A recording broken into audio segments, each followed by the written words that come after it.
Hello everybody, how are you? We are going to take chapter 2, connecting people, lessons 5 and 6, okay? Next we are going to talk about magnet and the usages of magnet. Floating magnets means the magnet, first of all, the magnet has two poles, North Pole and the South Pole. The South Pole, it is in blue, and the North Pole is in red, okay? And how does the magnet work? Means that the like poles, that they means repel. Repel means that this attracted. They don't attract with each other. They cannot be connected to each other, okay? So if we put south with south, doesn't connect with each other. But when we put different ones, means south and north with each other, they attract each other, okay?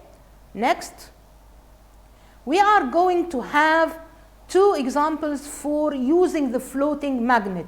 Means that they are examples for transportation. Like in Europe or in Japan, there is, or we are going in Cairo, we are going to have the Maglev train and the Hyperloop. Maglev train, it means the magnetic levitation train, okay? This is they make a simple name for it, okay? We know it like Maglev, okay? Maglev train works by using powerful magnets which make the train float over tracks. It is like the normal train. The train doesn't, it moves through tracks, and the Maglev train works through tracks also, but by using magnet, okay? And it depends on the force of repel, which means the attraction between the powerful magnets. The repulsion force. The repel, it is the repulsion force, okay? Next, what is the advantage of the Maglev? It can move very fast, of course, and it is more than 480 kilometers per hour.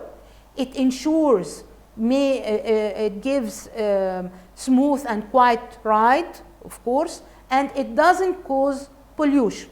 We are, in our time being, we are trying to use new, different kinds of transportation so as not to make pollution for the environment that surrounds us.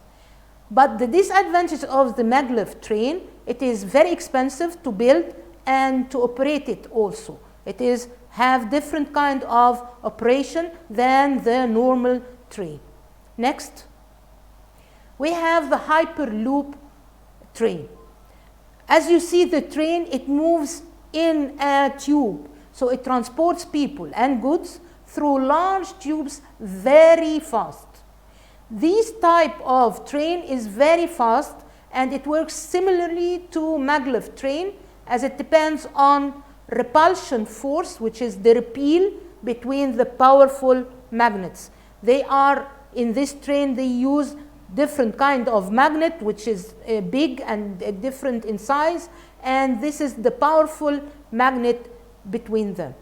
So, and the advantage of the Hyperloop, it moves very fast, of course, almost 1,200 kilometers per hour, and it doesn't need much energy to run, of course. It doesn't use electricity or fuel or cool, the normal things that we use in our train now. And it doesn't cause pollution.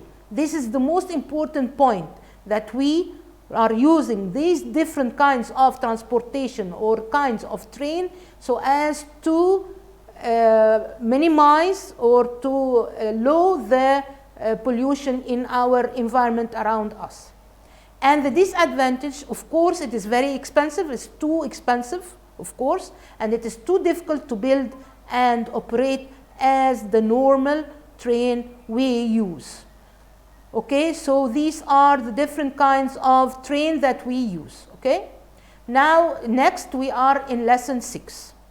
We are going to take the parts of the computer. Of course, everybody have a computer.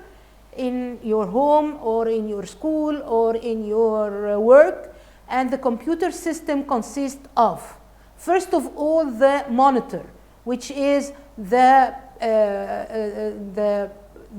output device. It allows the user to see the results of what we are doing on the computer, and it is in the right hand of the presentation. Okay. Also, the keyboard, which is the input device. It is the input tool. It is used to enter data into the computer. And then we have central processing unit, which is CPU. It is the brain of the computer. If you imagine that the computer is like the human being, and we have the brain, and the brain is the one who gives instruction to the body to work, this is like what we are talking about. Okay, next. Also, there is something called motherboard.